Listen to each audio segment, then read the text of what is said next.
ఇక వార్తల్లోకి వెళ్దాం. తెలంగాణ వార్తలు చూస్తే విత్డ్రాయల్కు వేళాయే ఎస్బీఐ లావాదేవీల నిలిపివేత దిశగా సర్కార్ అడుగులు. భూమి వివాదం నుంచి ఇప్పుడు స్టేట్ బ్యాంక్ ఆఫ్ ఇండియా నుంచి ప్రభుత్వ నిధులన్నింటిని విత్డ్రా చేసుకునేదాకా వెళ్లాలా అన్న ఆలోచన రేవంత్ రెడ్డి గారి ప్రభుత్వం చేస్తూ ఉంది. ఇది పెద్ద సంచలనమైనటువంటి విషయంగా దేశవ్యాప్తంగా ఉంది. Metro loan delay to cost 2.5 crores a day. Revanth to notify centre.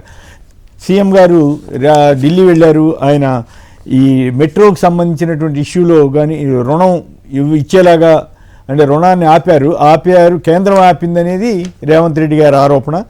దీని మూలంగా సరే ఆ ఆరోపణలు ఇవన్నీ ఎట్లా ఉంటే మెట్రో లోన్ డిలే వల్ల రుణం రావటం ఆలస్యం వల్ల రోజుకు 2.5 కోట్ల నష్టం వస్తుందట. సో ఇదంతా రేవంత్ రెడ్డి గారు గుదిబండగా మార్చుకున్నారా లేక ఈ ఇష్యూ నుంచి ఆయన ఎలా బయటపడతారన్నదే పెద్ద చర్చనీయాంశంగా ఉంది. బస్సుల ఫిట్నెస్ ఈ శూన్యం. వీడియో కాల్స్లోనే బస్సులకు ఫిట్నెస్ సర్టిఫికెట్లు జారీ చేస్తున్నారట. గ్రేటర్లో ఓట్ల గల్లంతు. ఓట్ల మ్యాపింగ్లు అట్టడుగున హైదరాబాద్, రంగారెడ్డి, మేడ్చల్ జిల్లాలు. వ్యత్యాసాల్లో మాత్రం టాప్ అంటూ ఒక కథనాన్ని ఇచ్చారు. సో ఆంధ్రప్రదేశ్లో కూడా ఈ ఓట్ల సర్వే, మ్యాపింగ్ వీటన్నిటి మీద ప్రజలు అప్రమత్తంగా లేకపోతే ఓట్లు పోయే ప్రమాదం ఉంటుంది. ఇళ్ల సాధన కోసం ఉద్యమం. జూలై 1న కలెక్టరేట్లు ముట్టడి చేస్తామని కోనంనేని సాంబశివరావు ప్రకటించారు. అర్జున్ రెడ్డి హిట్టు, రేవంత్ రెడ్డి ఫట్టు. బీఆర్ఎస్ వర్కింగ్ ప్రెసిడెంట్ కేటీఆర్ విమర్శలు. సో ఇక్కడ రేవంత్ వర్సెస్ కేటీఆర్, రేవంత్ వర్సెస్ హరీష్ రావు మధ్య పంచ్ డైలాగులు వాడుతున్నారు. చిన్న రాష్ట్రం, వేతన కష్టం. 6 రాష్ట్రాల ఏడాది ఖర్చులో 20% పైగా ఉద్యోగుల జీతాలకే పోతుందంటూ ఒక నేషనల్ వైడ్ వార్త ఒకటి వచ్చింది.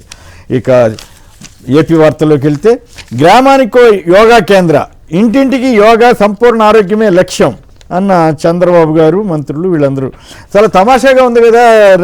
మన రామ్నాథ్ గారు చెప్పండి, జగన్ గారి ప్రభుత్వంలో ప్రతి విలేజ్లోనూ విలేజ్ క్లినిక్ పెడితే అవన్నీ నిర్వీర్యం చేశారా లేకపోతే నిజంగా జరుగుతున్నాయా లేదా? ఇప్పుడు యోగా కేంద్రం పెడతారంటారేంటి చంద్రబాబు గారు? ఇది బాగానే ఉంటుందా యోగా కేంద్రం పెడితే? గారు ఇప్పుడు చంద్రబాబు నాయుడు గారు అకేషనల్ స్టేట్మెంట్ ఇస్తూ ఉంటారు. క్రీడా దినోత్సవం రోజు అమరావతిలో ఒలింపిక్స్ నిర్వహిస్తామంటారు. పర్యావరణ దినోత్సవం రోజు అమరావతిలో 10 డిగ్రీల ఉష్ణోగ్రత తగ్గిస్తామంటారు. ఎన్నికలకు ముందు ఏం చెప్పారు? వర్క్ ఫ్రం హోమ్ నిర్మిస్తాం, ప్రతి ఊర్లో వర్క్ ఫ్రం హోమ్ స్టేషన్ పెడతాం, మీరు కొబ్బరి తోటలో కొబ్బరి బొండాలు తాగుతూ ఇక్కడే పని చేసుకోవచ్చు అని కూడా అన్నారు చంద్రబాబు నాయుడు. కానీ వర్క్ ఫ్రం హోమ్ స్టేషన్లు అయితే ఎక్కడా లేవు. ఎన్టీఆర్ గారు వర్ధంతి జయంతి వచ్చినప్పుడు తప్పకుండా మనం భారత రత్న సాధిస్తాం తమ్ముళ్ళు అని తీర్మానం చేస్తారు. ఆ తర్వాత ఎప్పుడైనా ఆ స్టేట్మెంట్ల మీద ఫాలో అప్ కానీ మాట్లాడడం కానీ ఉంటుందా? ఇది కూడా అంతే. నిన్న యోగా సందర్భంగా ప్రతి ఊర్లో ఒక యోగా కేంద్రాన్ని నిర్మిస్తామని చెప్పారు. చంద్రబాబు నాయుడు గారు ఈ మాట చెప్పారు కదా అని చెప్పి ఎవరన్నా ఆల్రెడీ యోగా చేస్తున్న వాళ్ళు కానీ లేదు ఇక పైన యోగా మొదలు పెట్టాలి అనుకునే వాళ్ళు ఎలాగో చంద్రబాబు నాయుడు గారు మన గ్రామంలో యోగా కేంద్రం నిర్మిస్తామంటున్నారు కాబట్టి అప్పటి నుంచి మనం యోగా మొదలు పెడతాం అని ఎవరైనా ఫిక్స్ అయితే ఇక మీరు మీ జీవితంలో ఎప్పుడు కూడా యోగా మొదలు పెట్టలేరు. చంద్రబాబు నాయుడు గారు ఫస్ట్ చేయాల్సింది ఏంటంటే జగన్మోహన్ రెడ్డి గారు ఆల్రెడీ ఆర్పీకే సెంటర్లను నిర్మిస్తే దాన్ని రైతు సేవా కేంద్రాలుగా పేరు మార్చుకున్నారు. ఓకే, అక్కడికి వచ్చే రైతులకి సరిగా యూరియా ఎరువులు అందించండి చాలు. ఇప్పుడు ఊరూరా ఇలా కేంద్రాలు కడతారని చంద్రబాబు నాయుడు గారు అంటున్నారు కానీ నేనైతే అనుకోవడం లేదు. చంద్రబాబు నాయుడు గారు నా స్టేట్మెంట్ ఇచ్చారు కానీ అది నిన్నటికే పరిమితం, అది ఆల్రెడీ అయిపోయిందని నేను అనుకుంటున్నాను. కొమ్మినేని గారు రైట్.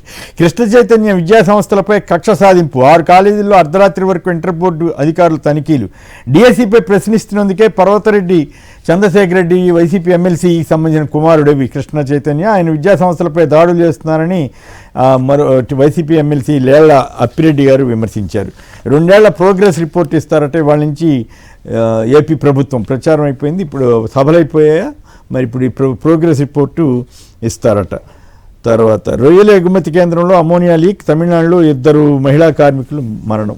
ఉచితాలపై ఉద్యమం రావాలంటున్న వెంకయ్యనాయుడు గారు. మరి ఇదే వెంకయ్యనాయుడు గారు 2014లో మొత్తం రుణాలన్నీ మాఫీ చేస్తానన్న చంద్రబాబు గారితో కలిసి ఎన్నికల ప్రచారం చేశారు. ఇట్లా అంటే సందర్భానుసారంగా అప్పుడప్పుడు ఇప్పుడు రామ్నాథ్ గారు చెప్పినట్లు ఆయా సందర్భాల్లో ఇట్లాంటి స్టేట్మెంట్లు ఇస్తారో లేకపోతే ఏమిటో.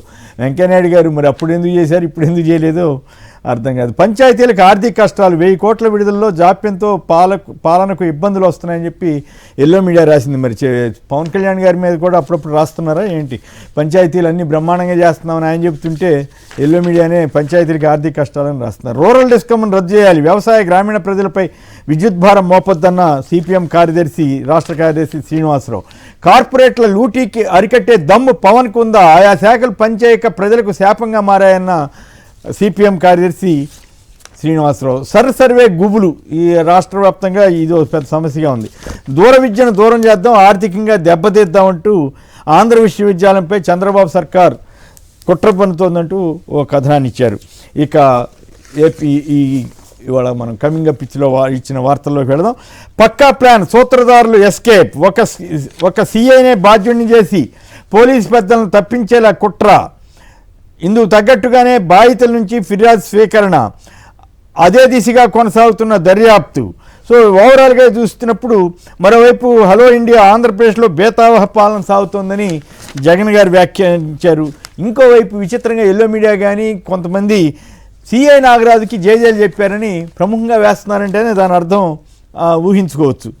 క్రాంతి కుమార్ మృతిపై సిబిఐ విచారణ జరపాలి, దేవినేని అవినాష్ తదితరులు క్రాంతి కుమార్ కుటుంబ సభ్యులను పరామర్శ.